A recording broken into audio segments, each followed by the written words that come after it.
Olá! Hoje a gente vai conversar sobre uma doença que é muito comum aqui no Brasil e se chama colelitíase. Você pode também encontrar pelo nome colecistite crônica calculosa, CCC, ou como popularmente é conhecida, a pedra na vesícula. Tá? Geralmente acomete mais mulheres do que homens aqui no Brasil, na faixa etária de 20 a 40 anos. Mas isso não quer dizer que um senhor de 60 anos não possa ter pedra na vesícula. A obesidade está relacionada também a essa doença, assim como a hereditariedade. Algumas pacientes perguntam para mim, doutora, a minha mãe tem pedra na vesícula. Eu posso ter pedra na vesícula? Sim, você pode. Não é regra, mas muitos estudos indicam que a hereditariedade tem um forte papel. Outros estudiosos afirmam que uma dieta rica em colesterol também leva à formação de uma bile litogênica, de uma bile que pode vir a ter cálculos, mas ainda não é 100% provável. Então agora eu vou mostrar para vocês o que é vesícula. Vesícula é um órgão que a gente tem dentro da barriga, dentro do abdômen da gente. Eu vou mostrar aqui no atlas a localização.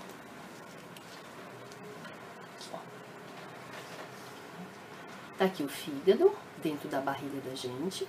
Aqui em verde é a vesícula. A vesícula, ela tem o papel de armazenar, como se ela fosse uma caixa d'água de bile. E o que é bile? Bile é uma substância que é produzida pelo fígado, corre por esses caninhos e vai ser armazenada na vesícula para quando a gente se alimentar, principalmente de gordura, haver a digestão dessa gordura, tá? A vesícula também tem o poder de concentrar cada vez mais essa bile, para que na hora que a gente se alimente, ela se contraia, esse líquido, que é a bile, vá super concentrado para o intestino e dissolva a gordura como um detergente para a gente futuramente absorver. E o que os pacientes que têm essa doença sentem? Existem dois grandes grupos, os pacientes sintomáticos e os pacientes assintomáticos. Os pacientes assintomáticos, que não têm sintoma algum, geralmente fazem um ultrassom solicitado por um colega ou para check-up ou por outro motivo e vem com a gente da cirurgia questionar, olha doutora, eu tenho esse ultrassom, ele mostra que eu tenho pedra na vesícula, mas eu não sinto nada. Na verdade, eles nos procuram para saber o que devem fazer, né? Assim como os sintomáticos. Os pacientes sintomáticos geralmente sentem dor abdominal, não é uma regra, varia de caso a caso. Essa dor abdominal, ela geralmente aparece 3 a 4 horas após uma alimentação que pode vir com gordura, né? Então, o paciente tem uma dor na barriga, que geralmente no alto, acima do umbigo. Essa dor, ela pode se localizar também debaixo da costela direita, que a gente chama de hipocôndrio direito, e pode se irradiar para o dorso, para as costas, tá? Também pode ser uma dor em faixa no abdômen, ou não doer o abdômen, doer só o dorso, sempre relacionado à alimentação com gordura. Essa dor pode ser em cólica, pode ser empontada, pode ser uma dor que cresce. O paciente vai expor para você, às vezes ele nem sabe caracterizar como que acontece essa dor, mas geralmente ele relaciona a uma alimentação com gorduras, tá? Pode também aparecer náuseas, enjoo, o paciente pode apresentar vômitos e até um alívio após o vômito. Existem outros pacientes que não sentem dor, mas também 3 a 4 horas após uma alimentação gordurosa, eles referem, poxa doutora, estou com a barriga cheia, parece que eu comi agora, eu não sei o que está acontecendo. Isso se chama plenitude gástrica. Então também é um quadro que acontece também muito nos pacientes. Existem aqueles quadros atípicos, que o paciente sente dor no hipocôndrio direito, sente dor no ombro, na omoplata, e há uma variedade, né? Então eu só citei os mais comuns. Depois dessa conversa com o paciente, a gente vai examiná-lo. Pede para ele deitar na maca, examina o paciente, mas o exame físico da colelitíase, ele não dá muitos indícios para a gente que o paciente tem essa doença, tá? Então, a gente também se arma de exames. O que a gente vai pedir? Um ultrassom de abdômen total ou de abdômen superior, tá? E exames laboratoriais. Os exames laboratoriais a gente pede geralmente um hemograma, uma bioquímica. Na bioquímica a gente acrescenta uma avaliação do fígado, das vias biliares, que geralmente são TGO, TGP, a gama-GT, a fosfatase alcalina, a amilase, bilirrubinas. A gente avalia bem também associado ao ultrassom com esses exames. E pensando em cirurgia, a gente pede um coagulograma.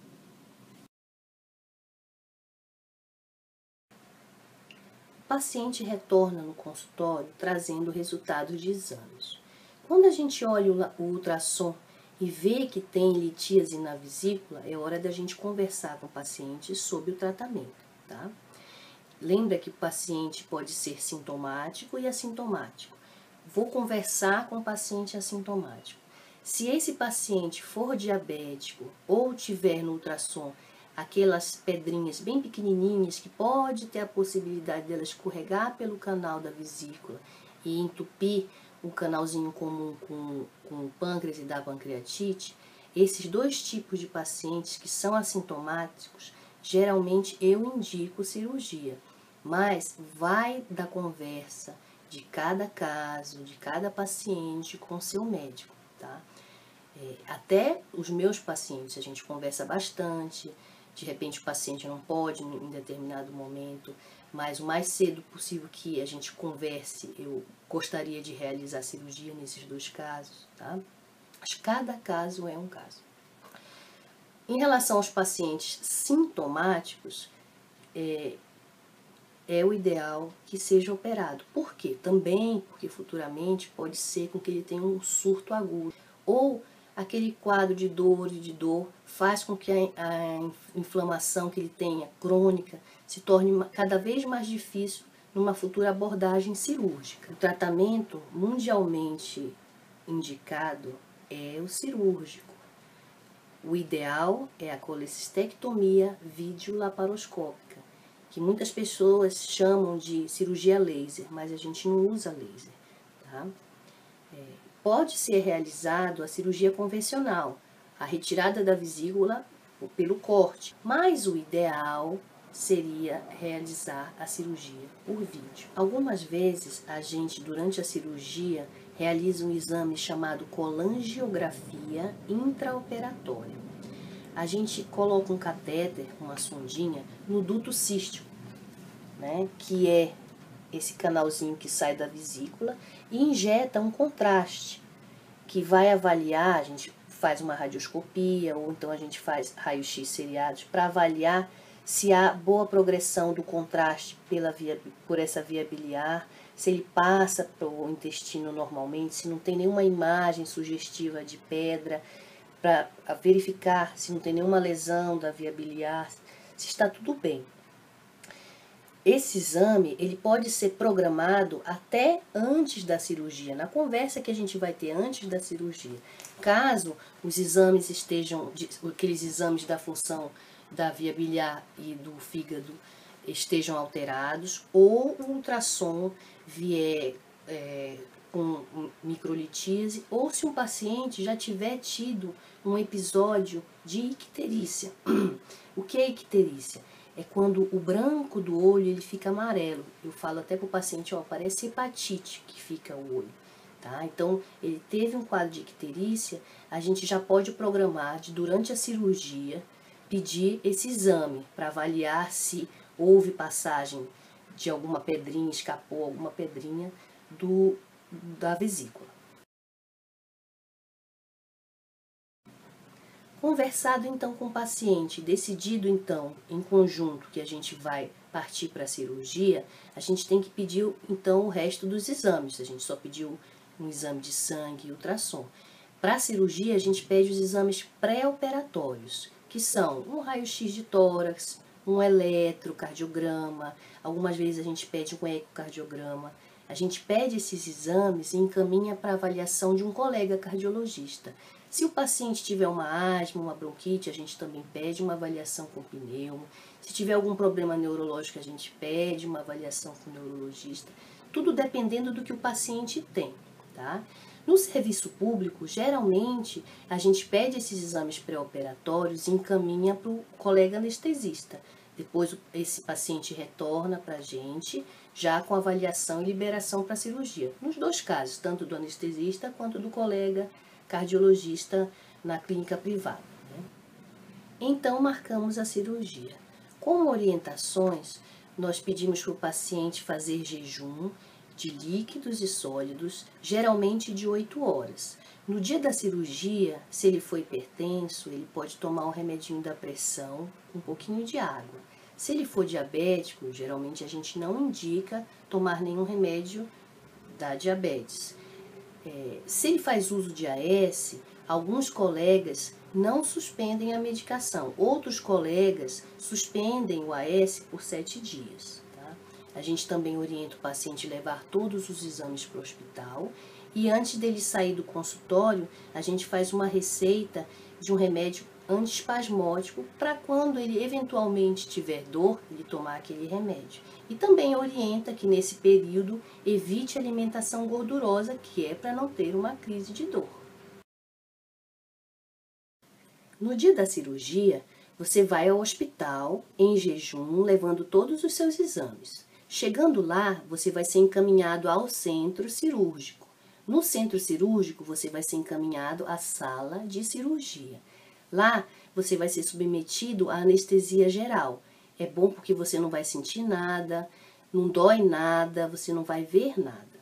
Depois que você é anestesiado, a gente vai posicionar você na mesa cirúrgica. A mesa cirúrgica fica melhor para nós que vamos lhe operar por vídeo se a gente inclinar os seus pezinhos para baixo, a cabeça vai ficar mais para cima e vai virar essa maca, essa mesa cirúrgica virada para um pouquinho para a esquerda. Você vai estar seguro, você vai estar com uma cinta cirúrgica. Então, eu vou explicar esse procedimento da cirurgia laparoscópica. A gente faz um cortinho perto do seu umbigo. Alguns cirurgiões colocam uma agulha chamada agulha de Veres para insuflar gás dentro da barriga. Outros fazem um cortinho e colocam um trocáter, que é um objeto necessário para a cirurgia, também dentro da barriga, só que a gente chama sobre visão direta, e insufla o gás. Por que a gente precisa do gás? Senão a gente não vai enxergar nada. Então a sua barriga vai estufar, porque vai estar cheia desse gás. Geralmente a gente usa o CO2 para a gente poder enxergar. E quando você fica nessa posição, com os pés para baixo, a sua barriga vai inchar, as suas alcinhas e tripinhas vão descer, e a gente vai conseguir enxergar aqui, ó.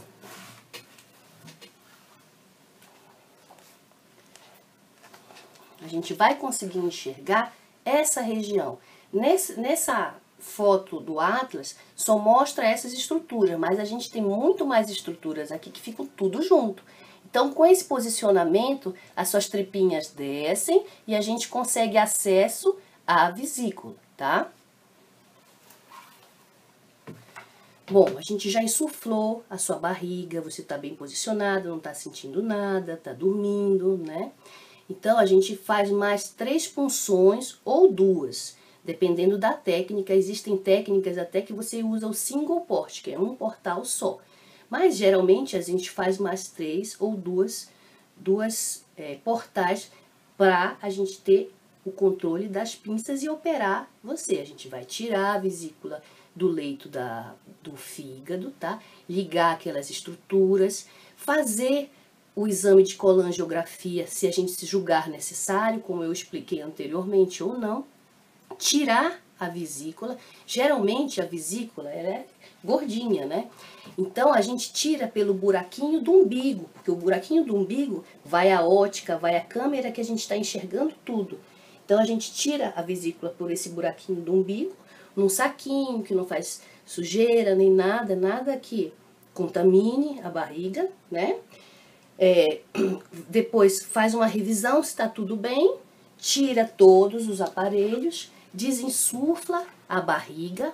Eu gosto, apesar de o paciente estar sob anestesia geral, após o término da cirurgia, a gente infiltra a anestesia nesses cortinhos que ficaram. Então, ficou no umbigo, ficou aqui na região do epigástreo, aqui em cima, e 2 mais laterais à direita. Lembra que a gente vai operar a vesícula, então tudo tem que ser direcionado para cá.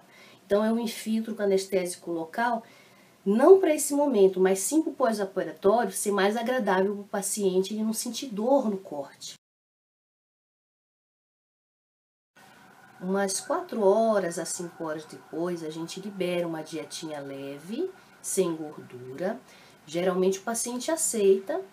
No dia seguinte, o paciente aceitando a dieta, estando com o exame físico que a gente faz e a conversa, tudo bem, a gente dá alta para esse paciente. O que eu oriento na alta? Uma alimentação leve, sem gorduras, pelo menos os primeiros dias, tá? Até o corpo se estabelecer, a gente acabou de operar, né? Evitar esforço físico, dirigir, geralmente para qualquer cirurgia, eu peço 20 dias sem dirigir, depois do 20º dia você pode dirigir, e o máximo de repouso possível. E também peço para retornar ao consultório com 7 dias. Nesses 7 dias, eu vou avaliar o paciente se ele aceitou bem a dieta, se a barriguinha dele tá boa, se tá tudo bem. E o próximo retorno é com 30 dias. Nesses casos, eu peço já pro laboratório o resultado da anatomopatologia, da avaliação anatomopatológica da vesícula. Aí eu explico para o paciente e entrego para o paciente. Geralmente, com 30 dias, eu dou alta para o paciente e mais orientações, para ele ir introduzindo a alimentação gordurosa na vida, bem devagar. Se ele quiser um queijo, comer o branco, se quiser tomar leite, o desnatado, e assim vai. E vai com o tempo, ele vai conseguir comer o ovo, vai conseguir comer uma alimentação que tem um pouco de gordura, mas também não pode exagerar, porque senão ele pode ter diarreia, pode também ter aquela sensação de plenitude que eu falei, de empachamento. Então, é uma adaptação do corpo. A gente vive sem a vesícula, mas a gente também tem que ajudar. Eu vou fazer um outro vídeo explicando quais são as complicações da doença e quais são as complicações da cirurgia e pós-cirúrgicas, porque senão esse vídeo ia ficar muito grande. Converse com seu médico. Nessa jornada, vocês têm que ser parceiros, tá? Eu espero que tenha sido esclarecido muitas dúvidas de vocês. Um beijo e fiquem com Deus.